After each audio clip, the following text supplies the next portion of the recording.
பசங்களா, உங்களுக்கு ஒரு சூப்பரான ஒரு கதை சொல்ல போகிறேன். புரியுதா?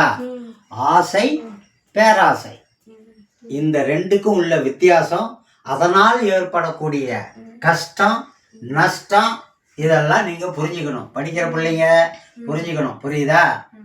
இப்போ நீங்கள் 2 பேரும் காட்டு வழியாக போய்கிட்டு இருக்கிறீங்க. போய்கிட்டு இருக்கும் பொழுது ஒரு பர்ஸு கிடைக்குது. யாரோ போட்டு போயிட்டாங்க பர்ஸ், தெரியுமில்ல, மணி பர்ஸ். அதை நீ எடுத்து பார்க்குற, நிறைய பணம். நீ என்ன பண்ண தெரியுமா?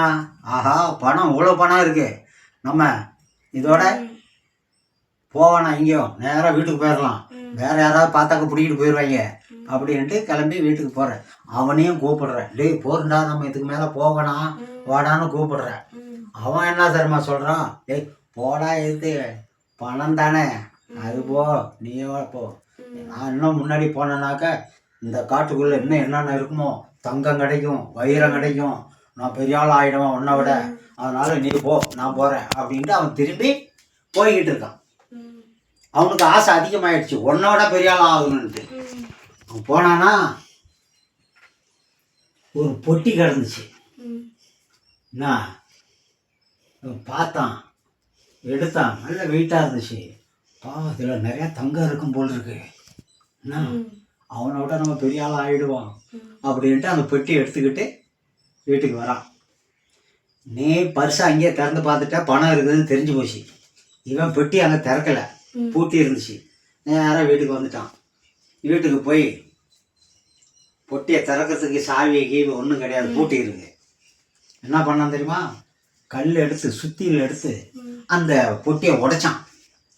உடைச்சி திறந்து பார்த்தா உள்ள பாம்பு, தேள், கல், மண் என்னென்னமோ இருந்துருக்கு. ஐயோ ஐயோட்டு கதையில் ஊற்றுருவான். பயந்து அடித்து ஓடுறான். நல்ல வேலை வீட்டில் யாரும் பெரியவங்க இருந்து காப்பாற்றிட்டாங்க, அது வேற விஷயம். இதனால் நீ என்ன தெரிஞ்சுக்கிட்டதுன்னா, போதும் என்ற மனமே பொன் செய்யும் மருந்து. ஆசைப்பட்டது தப்பு இல்லை, பேராசைப்படக்கூடாது. அந்த பையன் பேராசைப்பட்டு இன்னும் எனக்கு நிறையா தங்கம் கிடைக்கும், வைரம் கிடைக்கும்னு சொல்லி போனதுனால அவன் உயிர் தப்பிச்சதே பெருசு. இந்த கதையை புரிஞ்சுக்கிட்டு எதுவுமே போதுங்கிறத, எது கிடைச்சாலும் சரி பகிர்ந்துக்கணும். அது ஒன்று.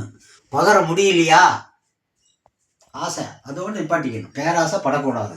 இதே தான் உங்கள் வகுப்புலேயும் கிளாஸ்லேயும் நல்ல மார்க் வாங்கணும். அவன் இவ்வளோ மார்க் வாங்குறானே, நம்மளால் முடியலையே அப்படின்ட்டு நீ முயற்சி பண்ணாமல் இருக்கக்கூடாது. முயற்சி பண்ணு, மேற்கொண்டு படித்து அவனை விட நல்ல மார்க் வாங்கு. அந்த மாதிரி தான் இருக்கணும். அதுக்காக அவன் மேலே பொறாமை போட்டு இவன் நல்ல மார்க் வாங்குறான் அப்படின்னு பொறாமை போட்டு அவன் புக்கை பிடிச்சி கிழிக்கிறது, என்ன அவன் பேனாவை ஒளி வைக்கிறது, அவனை பரீட்சை எழுத விடாமல் என்னென்ன தடங்கள் பண்ணுறது, இதெல்லாம் பண்ணக்கூடாது. இதுதான் நல்ல பாயிண்ட். புரியுதா? நல்ல பிள்ளைங்களுக்கு அடையாளம் இப்படி தான் இருக்கணும். இதே மாதிரி நீங்கள் நடத்துக்கணும். ஓகேவா? ஓகே.